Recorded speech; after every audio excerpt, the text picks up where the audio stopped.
Hello everybody and welcome to the Get Unstuck series. I'm Sarah Archer, I'm a career and leadership coach, and I hope if you're joining me you're feeling a bit cooler today because yesterday was just too hot, wasn't it? So it's quite nice to have a bit of cooler, wetter weather. So I hope you're feeling cool and you are ready for today's session, which is all about how to tame your inner critic, how to rewrite that narrative that kind of gets in the way and holds you back. If you are here with me, do please say hello, pop a hello in the comments. It's always good to know if you're watching me live, and of course if you're watching me later on replay, hello. If you've got questions for me about today's topic, again just pop them into the chat, or if you're watching later, tag me in and I will come back and answer your question for you. So if you haven't been on one of my lives before, I do these every 2 weeks, and they are designed to give you a little bit of space, a little window in your working week to think about your career, or to think about your personal development, or to think about your leadership issues. Because I know, having been an HR director, it's very hard to focus on those kind of things because the pressures of the day-to-day, the longer-term planning, the strategy, all of those things just take up so much of your headspace, don't they, that you don't really have much left over to think about. What do I do with my career? What do I need to develop? What do I need to work on? So these sessions, they're about 15 minutes in length, are just designed to kind of kickstart your thinking, give you some inspiration, some motivation to start experimenting and putting things in place to help you have more impact. To be more successful, but always on your terms. So my little catchphrase is without burning out or selling out. So I predominantly work with female leaders around that career success that works for them. So today's session is one that comes up a lot. I have a career confidence, transform your career confidence coaching program, and we work on the inner critic within that. And it comes up a lot for clients that I work with, particularly in that program, but also outside that program, other things around change or advancement, because we all have one. So I have one. If you're watching, you do have one. Even the most confident person you know will have that inner critic, that inner voice. But the difference is how you manage that inner critic so that it doesn't hold you back, so that it doesn't trip you up and get in the way and stop you making progress, taking on the kind of things that are going to stretch you, taking on those new challenges and those new roles. So, the inner critic often will say things like, you're not ready, you're too old, who are you to think you could do that? All those really kind of unhelpful phrases that just sort of stop us in our tracks, make us self-doubt. They trigger self-doubt, and they often lead to inaction or holding ourselves back, or not kind of making the progress that we want. And it's very, what's the word? It uses up cognitive energy to have to manage all those kind of doubtful thoughts that are flying around your head. So what I thought I'd do today is just give you some 3 strategies that you can play around with, that you can experiment with, to help you manage your inner critic more successfully. So I thought it would be useful to start off with, and I talk about this with my clients, is actually just understanding why we have an inner critic, what is its purpose, and that can just help you with the whole reframing piece. So if we think about our brain, its primary purpose is to keep us safe. So it wants to keep us safe from physical risk and from emotional risk. Now, obviously, in today's world, we don't have a huge amount of physical risk, but we do potentially have emotional risk. So that emotional risk might be around rejection, it might be around failure, it might be around ridicule, and it wants to protect you from experiencing any of those things. So it wants to stop us feeling vulnerable, it wants to protect us from our greatest fears, which is why it will throw whatever it can at you to get you to stop taking action that might expose you to those risks. So, for example, if you're thinking about applying for a new job, or going for promotion or taking on a big project, where there is the potential for rejection, for failure to happen, it will try and, if you don't manage it effectively, throw things in that's going to create self-doubt. So it will draw on your limiting beliefs, your unhelpful beliefs that you have developed over a number of years. So those unhelpful beliefs come from conditioning, they come from early experiences, they come from fear of judgment, and that whole unhelpful belief piece is a whole nother session. So we're focusing on the inner critic today, but it's useful to know that it's going to draw on those beliefs. So the beliefs work is also important in this whole kind of confidence piece of work.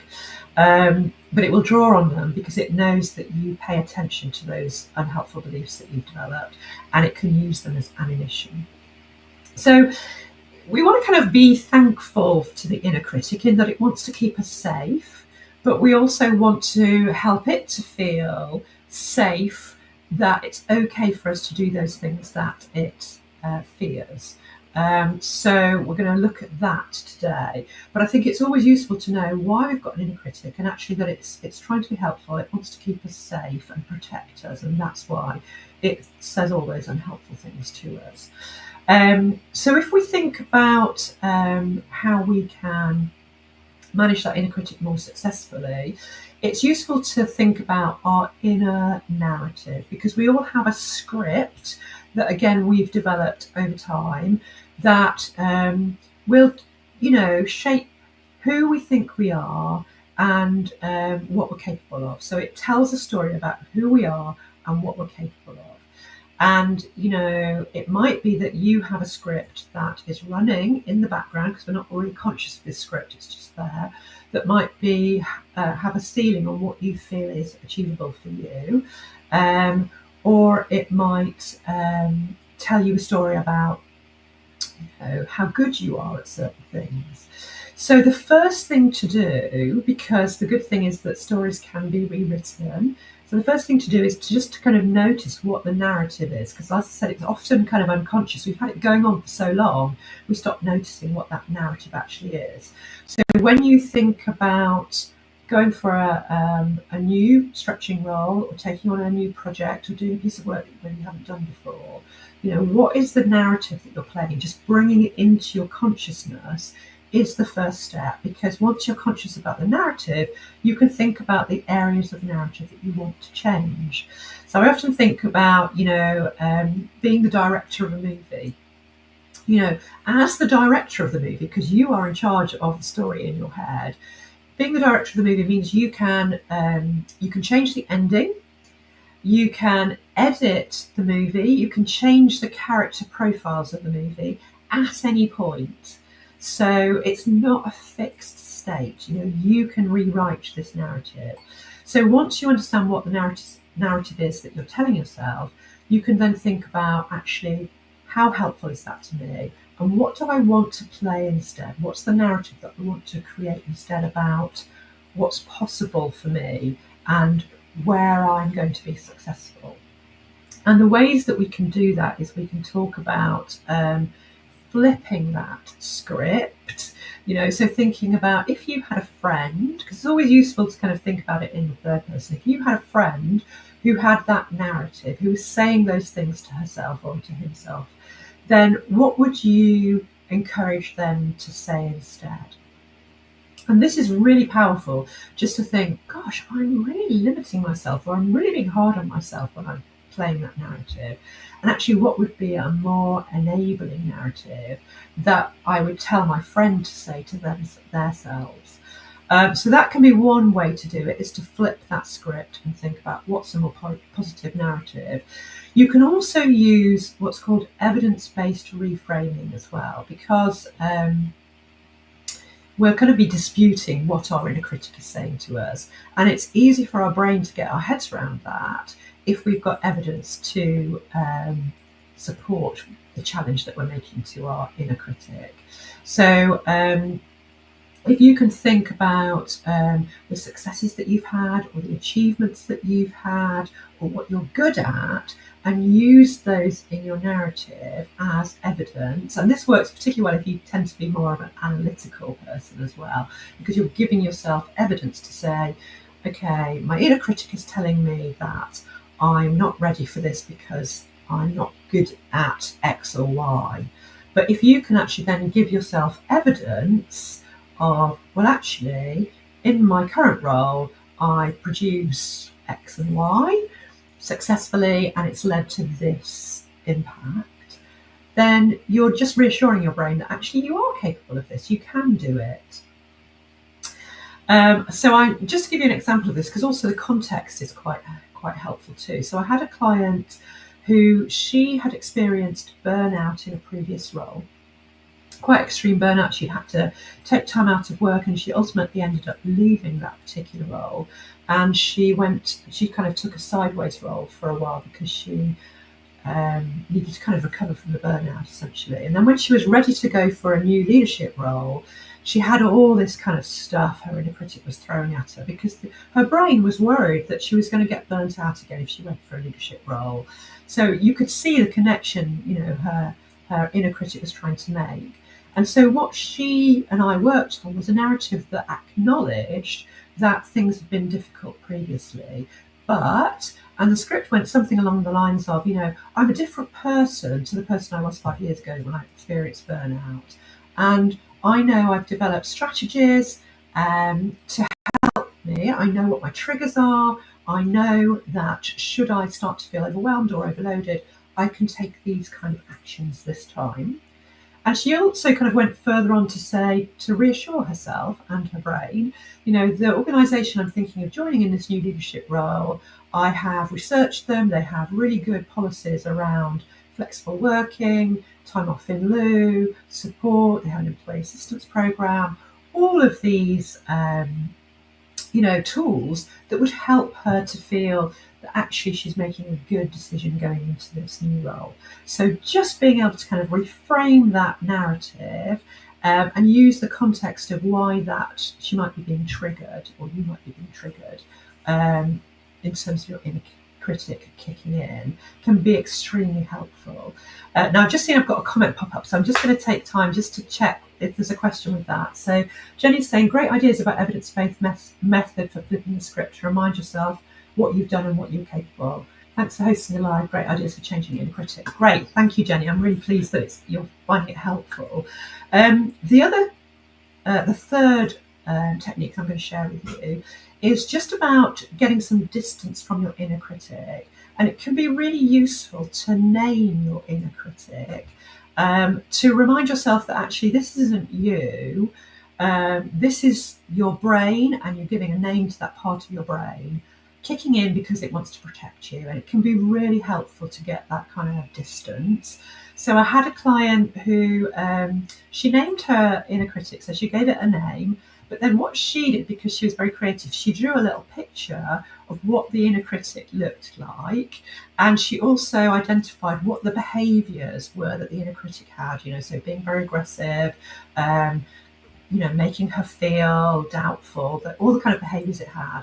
And then she had a little kind of message about what was helpful to help her inner critic calm down. So she kind of developed a little strategy for dealing with her inner critic, who she gave the name to, and she knew what the behaviours were to recognise when the inner critic was triggered.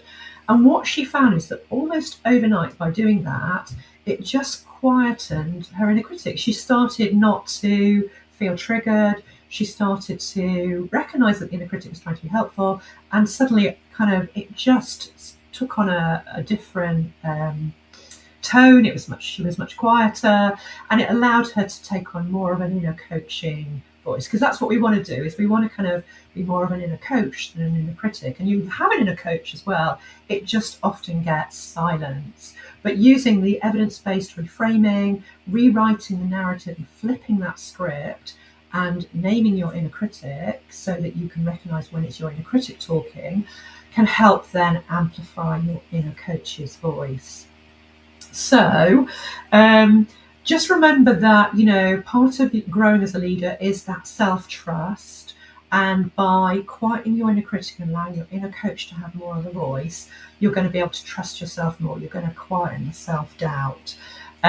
So I hope those 3 techniques are something that you feel like you want to try out and just experiment with.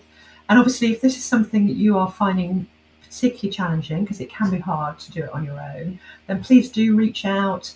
Send me a message. We can have a conversation about how some coaching can help you with that whole reframing piece and with actually managing your inner critics so that your inner coach can have more airtime to help you feel that you are going to be able to go for those kind of roles that you want to, or take on those big pieces of work that are going to give you satisfaction and impact. So thank you so much for joining me today. If you, as a takeaway, you could think about what is one thing my inner critic has been saying to me this week, and how can I reframe that so that it's more of my inner coach supporting me using that evidence-based reframing or rewriting the narrative. So I hope you have a great week, and I'll be back in 2 weeks' time with another topic to help you in your leadership career.